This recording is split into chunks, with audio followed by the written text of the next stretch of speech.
Ethical investing and investment tips. Ethics define the decisions we make and the way we lead our lives.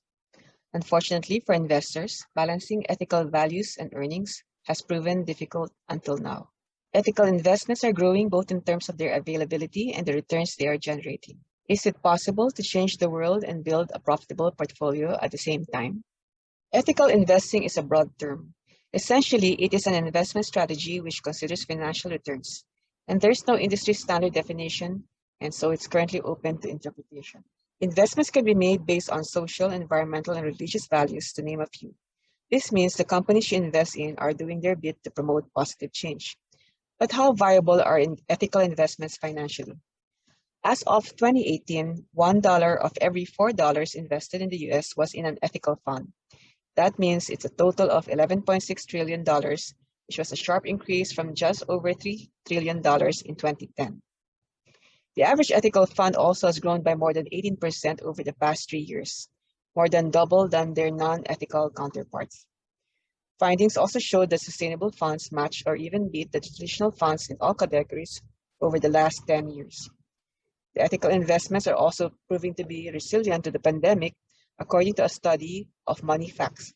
In the last 12 months, up to July 2020, the average ethical fund saw just over 4% growth, while non-ethical funds fell by nearly 1.5%. So definitely you can invest based on your values and make a profit. There are several investments that fall under the ethical investing umbrella. Listed in this table is the ethical investing, which is really applying negative or positive ethical or values-based screens to help sift the investments. For sustainable and socially responsible or SRI investments, this has to do with a wide range of investment strategies that focus on ethical, social, and environmental issues. Also known as environmental, social, and governance (ESG) investing, these are strategies that take into account environmental, social, and governance-related risks and opportunities, often to help reduce risk. Impact investing is another. It means investing in a way that delivers measurable social or societal effects and benefits as well as financial returns.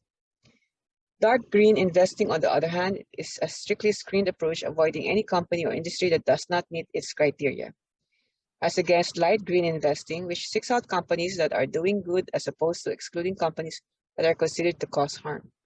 And finally, sustainable investing is another type of ethical investment that focuses on environmental and social sustainability issues to help deliver strong investment returns and address issues such as climate change. Therefore, ethical investing means picking investments that truly reflect your values and return the profit requires some research. Speaking to a financial advisor that understands your values can also reduce the legwork required to build a successful ethical portfolio. But also be aware that ethical investments, just like any investments, are prone to risk. It's important to build a diverse portfolio rather than putting all of your eggs in one basket. 3 life decisions with huge impact on your finances. One is your choice of college degree. Before choosing a college degree to pursue, it will help to learn the earnings potential for different careers. It's nice to follow your heart, but you don't want to sink thousands of pesos or even dollars into a degree with lousy career prospects. That often leads to returning to school later to study something more practical. And oftentimes, people find rewarding careers in fields that pay well while delegating their interests to a hobby that their job supports. Your honey versus your money. The person you will marry will shape your finances for life. Legal separation or annulment can even leave the most frugal person broke, but simply staying married provides no guarantees either. Be sure you and your spouse share the same financial goals and attitudes.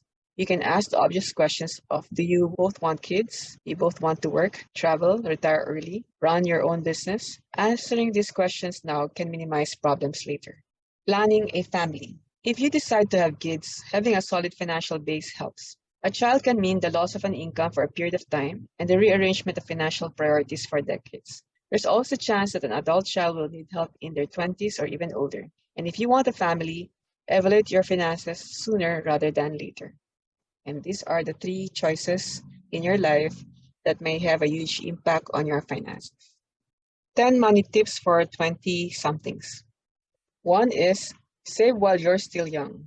It's often easier said than done, but without any doubt, the time is the most vital part in saving.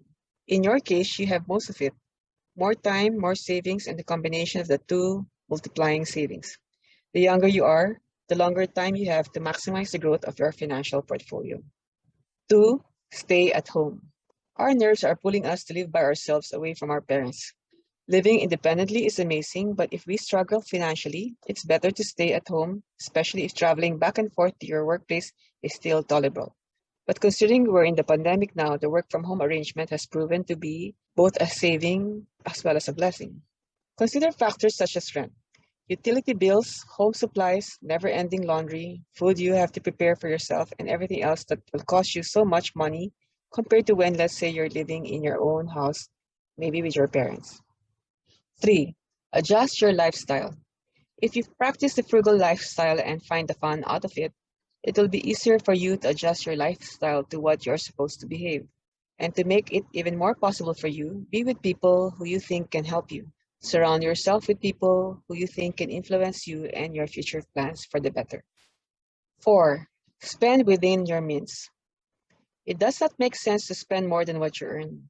However, many something yuppies do this, buying clothes, eating out a lot, spending a lot for themselves, living from payday to payday.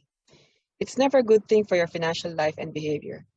Regardless if you own millions or a little money, it is a golden rule to be financially stable. 5. Budget your money. To be able to spend less, you should learn to make a proper budget for a certain time period. Be resourceful. You can download apps that synchronize your financial plans from mobile to PC to that of your email. Financial experts suggest doing a 50-30-20 plan on budgeting. That means 50% of your income should go to necessities like rent, utility bills, and other needs. 30% should go to the income you could spend, and 20% should go directly to your savings. 6. Save before you spend. To make it easier for you to actually save once you get back your paycheck, keep 20% or any amount that you want to save for that month and then spend the rest. By doing so, you will have a sure savings and it will give you more allowance to spend the money you have on hand. There are banks that offer easier saving schemes wherein you can set a certain amount to be automatically debited from your payroll account on a regular basis, maybe once or twice a month. 7. Open a savings account. It is much easier to apply for a savings account compared to other bank products, and the great thing about it is it won't cost you anything but more. The interest is not big enough though, but it pays to put your money in it, especially when you only do deposits. 8. Invest your money. It's not hard and expensive to invest in stocks and mutual funds. In fact, there are a few brokerage companies that are giving you affordable ways for you to save long term, even with a small starting investment. It is often a matter of balancing risk and protection, but the key is to research first and compare the market before making any decisions. Do not forget to consult your broker and make sure that you get the best investment scheme most suitable for you. 9. Get insured. The best thing about your age is that you can pay as low as a smaller amount of dollars every month just to get a life insurance. Remember that the younger you are, the cheaper you will pay. And why is that? Because you will have more years to pay for it, unlike the older folks. And 10. Maximize technology. Young people right now are very tech savvy, and that's the advantage of the 20 somethings or the generation Y and Z, as society calls them.